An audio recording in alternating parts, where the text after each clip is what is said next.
కుటుంబ పెద్దలకు మరియు ఇక్కడ విచ్చేసిన పత్రికా సోదరులందరికీ పేరు పేరున నమస్కారములు. గత వారం రోజులుగా శ్రీకాకుళం జిల్లా ఉలిక్కి పడేలా, ముఖ్యంగా పలాసలో కూడా ఇలాంటి హత్యా రాజకీయాలు చేస్తారా అని ప్రతి ఒక్కరు భయపడేలా జరిగిన విషయం మీ అందరికీ తెలిసిందే. అయితే పోలీసులు ఇంకా దర్యాప్తు చేస్తుండడం వల్ల వాళ్ళు ప్రెస్ మీట్ ఇచ్చేదాకా కూడా వీటిలో నిజాల గురించి మేము మాట్లాడకూడదని ఒక సభ్యతతో ఇంతవరకు మీ ముందుకి మేము పెద్దలెవరం రాలేదు. ఆల్రెడీ 2 రోజుల క్రితం పోలీసులు ఇప్పటి వరకు జరిగిన సమాచారం, ఇప్పటి వరకు వారు వెలికి తీసిన నిజాలు మీ ముందుకు పెట్టడం జరిగింది. అయితే ఇంకా చాలామంది నేరస్తులు, చాలామంది దోషులు దొరకాల్సిన అవసరం ఉంది. ఈ విషయం మీద మీ ద్వారా, మీ పత్రికా సోదరుల ద్వారా పలాస ప్రజలకు, ముఖ్యంగా పలాసలో ఏం జరుగుతుందో అని అనుకుంటున్న రాష్ట్రంలో ఉన్న పెద్దలకు, అదేవిధంగా ముఖ్యంగా పలాసలో వైసీపీలో కూర్చొని చిల్లర రాజకీయాలు చేసే ఆ వైసీపీ పెద్దలు చీదర అప్పలరాజు గారితో సహా సమాధానం ఇవ్వాలని మీ ముందుకు ఈరోజు మా పెద్దలందరితో కలిసి రావడం జరిగింది. మా పలాస మున్సిపాలిటీ అధ్యక్షుడైన బడ్డా నాగరాజు గారు, ఆయనని చంపడానికి ఒక హత్యా ఉదంతం పక్కా స్కెచ్ వేసి దాని గురించి బీహార్ నుంచి మనుషులు, అక్కడి నుంచే వెపన్స్, ఇతరత్ర కార్యక్రమాలు చేపట్టింది ఎవరో ఇప్పటికి దొరికిన వాళ్ళతో సాక్ష్యాలతో సహా మీ ముందు బయటకు వచ్చారు. ఎక్కడికి వెళ్తున్నామండి? శ్రీకాకుళం రాజకీయాలే ఒక ఆదర్శ రాజకీయాలు, ఇప్పటికీ అలాగే ముందుకు వెళ్తున్నాం. కానీ ఎక్కడి నుంచో ఎగురుకొని వచ్చాడు చీదర అప్పలరాజు గారు గత 5 సంవత్సరాలు. అంతకుముందు గౌతు లచ్చన్న గారు పరిపాలించారు, తులసీదాస్ గారు పరిపాలించారు, మధ్య నారాయణరావు గారు పరిపాలించారు, శివాజీ గారు పరిపాలించారు, అలాగే జుత్తు జగన్నాయకులు గారు కూడా ఈ ప్రాంతాన్ని పరిపాలించారు. ఎన్నికల వరకే మాటలు, ఎన్నికల్లోని గెలిచినంత వరకే ఒకరి మీద ఒక ఉద్దేశాలు. గెలిచాక పలాస నియోజకవర్గాన్ని, అప్పటి సోంపేట కానీ ఇప్పటి పలాస నియోజకవర్గాన్ని అభివృద్ధి దశలో వారి వారి శక్తి మేరకు కృషి చేసిన వాళ్ళే తప్పితే గత 5 సంవత్సరాలు నిజంగా ఒక అదృష్టం అప్పలరాజు గారికి. 4 సంవత్సరాలు మంత్రిగా ఉన్న అదృష్టంతో ఏం చేశారండి పలాసకి? కనీసం రైతులకి నీరు ఇవ్వలేని ఈయన ఒక మంత్రి. పలాసలో కొండల్ని గుట్టల్ని తొలిచివేస్తూ అడ్డొచ్చిన వాళ్ళ మీద కేసులు, తప్పుడు కేసులు. ముఖ్యంగా తెలుగుదేశంలో ఈరోజు ప్రతి అండగా ఉన్న తెలుగుదేశం పార్టీకి, గౌతు కుటుంబానికి అండగా ఉన్న ప్రతి ఒక్కరిని, ఒక కార్యకర్త స్థాయి నుండి మండల నియోజకవర్గ స్థాయి ప్రతి ఒక్క నాయకుడిని కూడా ఇబ్బంది పెట్టడం తప్పితే పలాస అప్పలరాజు గారు ఏమన్నా చేశారా? మీ అందరికీ తెలిసిన విషయమే.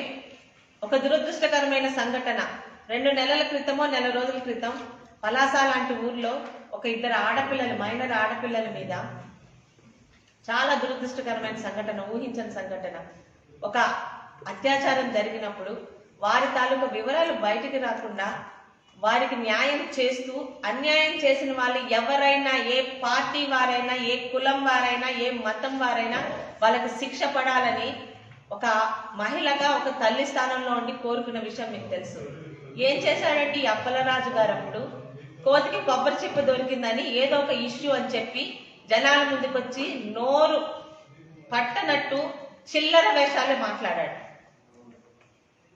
ఆ అఘాయిత్యం చేసిన ఆ అబ్బాయిల తాలూకా మేనమామలు, లేకపోతే వాళ్ళ చిన్నాన్నలు, వాళ్ళ ఇంట్లో చుట్టాలు నాతో ఒక షేక్ హ్యాండ్ తీసుకున్నట్టు, లేకపోతే రామ్మోహన్ నాయుడు గారు, లేకపోతే మా కుటుంబ సభ్యులతో పక్క నిల్చున్న ఫోటోలతో చిల్లర చీప్ రాజకీయం చేశాడు. ఈరోజు మీ అందరికీ ఇవ్వడానికి సిద్ధంగా ఉన్నాయి. ఈరోజు A1 నుంచి దాదాపు 17 మంది పేర్లు ఇప్పుడు తెలిసాయి. అందులో 7 దొరికారు. 7లోని 3 బీహార్ వాస్తవులు కాగా 4 అప్పలరాజు గారి చుట్టూ అనునిత్యం ఉంటూ, ఆయనతో పాటు టేబుల్స్ మీద తింటూ, ఆయన కలిసామని పేపర్లో స్టేట్మెంట్లు పెట్టుకుంటున్న ప్రతి ఒక్కరు. ఈ ఫోటోలన్నీ మీకు ఇస్తాను, ఓపిక్గా చూసి ఇందులో A1 నుంచి A17 వరకు ఎవరున్నారో ఒకసారి మీరు కూడా ప్రచురిస్తే ఉన్నట్టు పత్రికల వాళ్ళు ప్రచురిస్తారని ఒక నమ్మకం ప్రజలు కలుగుతుంది. ఏం మాట్లాడాడండి ఆ రోజు. వాళ్ళ తాలూకు అంటే సోషల్ మీడియా మీకే కాదు మాకు ఉంది. అయితే మీలాంటి చిల్లర నీచ రాజకీయాలు ఏ రోజు తెలుగుదేశం పార్టీ కానీ తెలుగుదేశం పార్టీ పెద్దలు కానీ గౌతు కుటుంబం కానీ ఏ రోజు చేయలేదు. గతంలో జరిగింది వదిలేయండి, కక్ష రాజకీయాలు వద్దు అని చంద్రబాబు నాయుడు గారు చెప్పిన మీదట అదే క్రమశిక్షణతో గత 5 సంవత్సరాలు ఈ రోజు ఇక్కడ మీ ముందున్న పెద్దల్ని గాని ఇక్కడికి రాలేని పెద్దల్ని గాని కార్యకర్తల స్థాయి నుంచి అప్పలరాజు గారు ఎంత ఇబ్బంది పెట్టి వాళ్ళ తాలూకా స్కూళ్ళ మీద గాని వాళ్ళ తాలూకా వ్యాపారాల మీద గాని విజిలెన్స్ దాడులు ఇవన్నీ చేయించారు. మీ అందరికి నేను చెప్పక్కర్లే. అయినా కూడా ఒక నీతివంతమైన ఆదర్శ రాజకీయాలు చేస్తాము, ఇది తెలుగుదేశం పార్టీ గౌతు కుటుంబం అన్న ఒక మాటతో 6 నెలలకు అధికారంలో వచ్చి నుంచి ఒక్కరి జోలికి కూడా మేము వెళ్లకుండా చంద్రబాబు నాయుడు గారు చెప్పిన మీదట అభివృద్ధి సంక్షేమంకే కట్టుబడి సేఫ్ పలాస సేవ్ పలాస, ప్రతి చేతికి నీరు, ప్రతి చేనుకి నీరు, ప్రతి చేతికి పని అన్న దానికి కట్టుబడి మేము పనిచేస్తుంటే ఏదో ఒక ఇన్సిడెంట్, ఒక దురదృష్టకరమైన ఇన్సిడెంట్ జరిగితే ప్రతిదీ దుమ్మెత్తిపోవడమే. ఈరోజు నేను అప్పలరాజు గారిని అడగొచ్చా, వీళ్ళందరూ అనునిత్యం ఇందులో ఉన్న ఫోటోల్లో ఈరోజు దొరికిన ప్రతి ఒక్కరి ఫోటోలు ప్రతి ఒక్కరి మీతో భోజనం చేస్తూ మీ భార్యామణి గారితో చాలా క్లోజ్ గా ఉంటున్న ఫోటోలు ఉన్నాయి. ఈ రోజు ఈ హత్య రాజకీయాలకి మీ దగ్గర నుంచి అంకురార్పణ జరిగిందా అని అడిగితే సమాధానం చెప్పగలవా అప్పలరాజు? నువ్వు హుందా రాజకీయాలు చేయండి. చాలా మంది పెద్దలు పార్టీలకు అతీతంగా పరిపాలించారు శ్రీకాకుళాన్ని కానీ ఇటు పలాస సోంపేటని. నీలాంటి నీచమైన చిల్లర రాజకీయాలు ఇంతవరకు ఎవరు చేయలేదు, భవిష్యత్తులో కూడా చేయకూడదు. ఎందుకంటే హుందా ఆయన కుటుంబాల నుంచి వచ్చారు.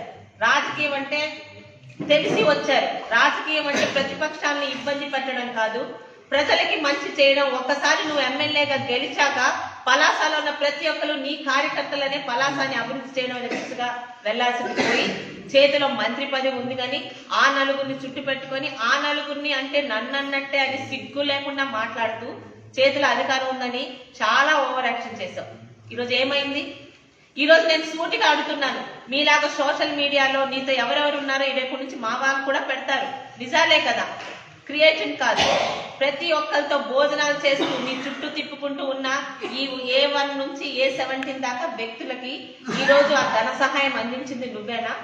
లేకపోతే ఈ హత్య రాజకీయాలకి పురుడు పోసింది నువ్వేనా అని అడిగితే సమాధానం చెప్పగలవా?